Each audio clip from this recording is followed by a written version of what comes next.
My name is Akaliza. I'm a multimedia consultant. I own a business called Shaking Sun. We do websites, graphic design, and animation.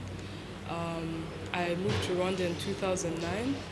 Prior to that, my family moved around a lot. My dad worked for different NGOs and government institutions like the UN and DFID, and so my family moved like about every 4 years. So in 2008, when I had graduated from university, I really wanted to move back home. I wasn't sure if I wanted to move to Rwanda because I didn't really know that much about it. I had never been there. So initially, I wanted to work in either Kampala or Kigali because I thought that's where the tech industry was booming. And then while I was in Kampala, an uncle started telling me more about Rwanda. He showed me stories online and how the government was, really supporting young people in ICT and really supporting women as well. So it seemed like, the ideal place to start my career after university. So I moved here before my parents. Many people don't know that.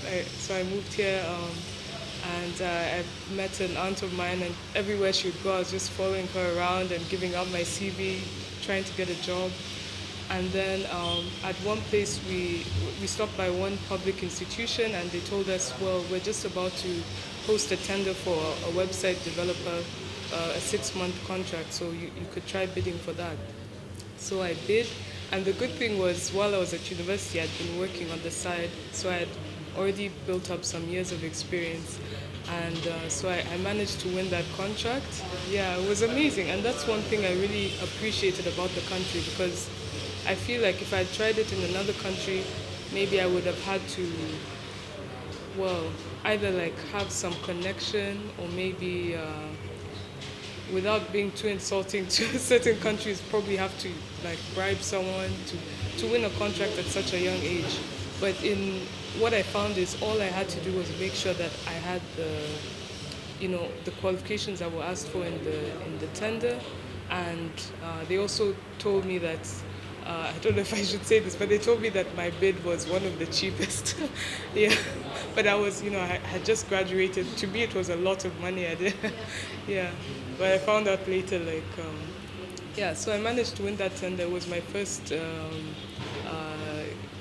government tender, and I really enjoyed the experience. I loved the flexibility that I had with my time.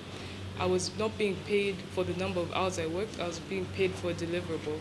So what I needed to do was to make sure I had, for example, the inception report after this many weeks, then I'll get paid. I had to make sure I had the website prototype after this many weeks, then I'll get paid. So I really liked being paid for what I was delivering. And so after that, I decided I didn't want a full-time job. I'll continue working as a consultant. Then in 2010, I had more clients than I could handle. I started disappointing my clients because I wasn't finishing the work on time. I was taking on more jobs, and that's when I decided I should start a business and train people that I can work with. And so that's what I did. I registered in 2010, but I only really started like working with a team of people in 2011 in March.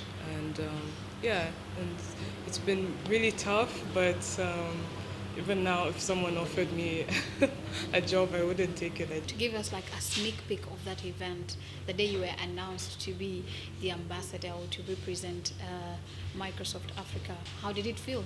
I felt very honored, and as soon as they announced it, I immediately got like a flood of just congratulatory messages from people from Rwanda saying like they're proud of me, and like some people I'd never met sent me really positive messages. So I felt really humbled. I didn't expect such a great response. I was also really pleased to see how keen Microsoft was to hear what youth in Africa actually care about, to connect with us, because that's why me and the other youth representatives were chosen. And they would tell us, when I was there in Cote d'Ivoire for the induction, they already began telling us about some of the programs that they want to implement, and they were really keen to hear what kind of response we thought that youth in our regions would have.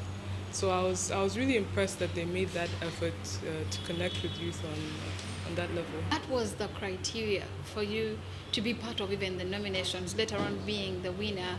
Because everyone, we have many youths in Rwanda, so people might be asking themselves, why you? What's special about you? I was also What's really special? I was also really curious about that. I kept asking, like, how did I get chosen? I got a couple of different responses. First of all, they told me that they had a number of different people that were nominated because they have representatives around Africa, so they know what youth are doing in different countries.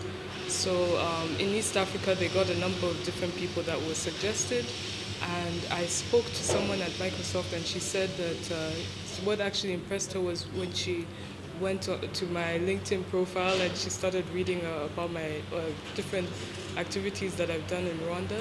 So one thing that it taught me was the importance for Africans to share their stories and share their experiences online, because possibly there are other young people who've done similar things that I have, but no one can find out about it because as Africans, many young people, we don't always post those things online, and there's no way for people to know that if you don't share your story.